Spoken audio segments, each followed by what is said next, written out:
मेदिनीपुर शहर के राजा वज्रसेन की पुत्री सत्यभामा अपनी सुंदरता के लिए देश प्रदेश में प्रसिद्ध थी। राजकुमारी सत्यभामा इतनी सुंदर थी कि स्वर्ग की अप्सराएं भी उसके सामने फीकी लगे। जब वो महल के गलियारों से गुजरती तो उनकी रेशमी चुनरी का हल्का स्पर्श तक हवा में सुगंध घोल देता। भगवान ने राजकुमारी सत्यभामा को सौंदर्य के साथ अपार बुद्धिमत्ता का गुण भी दिया था। रानी केवल रूप की रानी नहीं बल्कि गुणों की अद्वितीय प्रतिमूर्ति भी थी। अब जहाँ इतना सब होता है वहाँ घमंड और अहंकार का निवास ना हो, ऐसा तो संभव ही नहीं। राजकुमारी सत्यभामा ने प्रण कर रखा था कि जो राजकुमार उसके 10 प्रश्नों के उत्तर ठीक ठीक देगा और चौसर के खेल में उसे हरा देगा, उसी से वह विवाह करेगी। अन्यथा वह उम्र कुंवारी ही रह जाएगी और अंततः इस सोच में संतोष पालेगी कि उस ऊपर वाले ने उसकी बराबरी का पुरुष बनाया ही नहीं। समस्त संसार में उसके योग्य कोई पुरुष पैदा ही नहीं हुआ। राजकुमारी सत्यभामा का एक और नियम था कि जो राजकुमार उसके प्रश्नों के उत्तर नहीं दे पाएगा वो कभी बाहर भी नहीं जा पाएगा। उसे उसका कैदी बनकर आजीवन कारावास भोगना होगा। वो नहीं चाहती थी कि कोई ऐरा गैरा राजकुमार सिर्फ उसकी सुंदरता को निहारने के लिए ऐसे ही मुंह उठाकर उसके समक्ष आ जाए और असफल होने पर बाहर उसकी सुंदरता का गुणगान करता फिरे।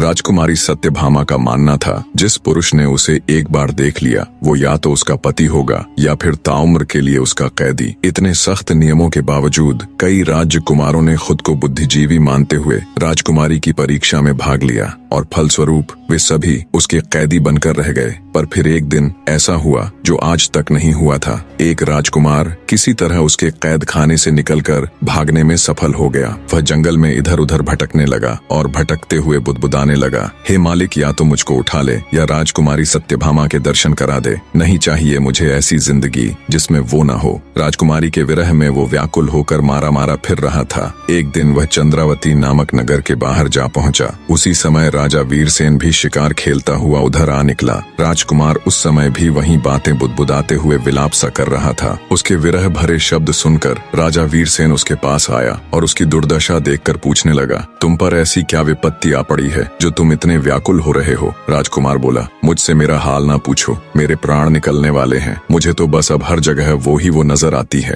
राजकुमार की बात सुनकर राजा ने जान लिया कि यह युवक किसी स्त्री का आशिक हो गया है। वह राजकुमार को धीरज बंधाकर बोला, मित्र, अपने हृदय की सारी व्यथा मुझसे कहो, मैं तुम्हारे मन की इच्छा पूरी करने की कोशिश करूंगा। राजा वीरसेन की बातें सुनकर राजकुमार ने राजा को अपने विषय में सब कुछ बता दिया। सारी बात सुन राजा वीरसेन बोला, घबराओ नहीं मित्र, मैं तुम्हारा समाधान अवश्य करूंगा, और उसे अपने साथ राजमहल ले गया। कहानी में आगे बढ़ने से पहले आप सबको राजा वीरसेन के बारे में बताता चलूं। राजा वीरसेन चंद्रावती नगर के बहुत ही दयालु और प्रतापी राजा थे। वे गुरु गोरखनाथ के शिष्य थे।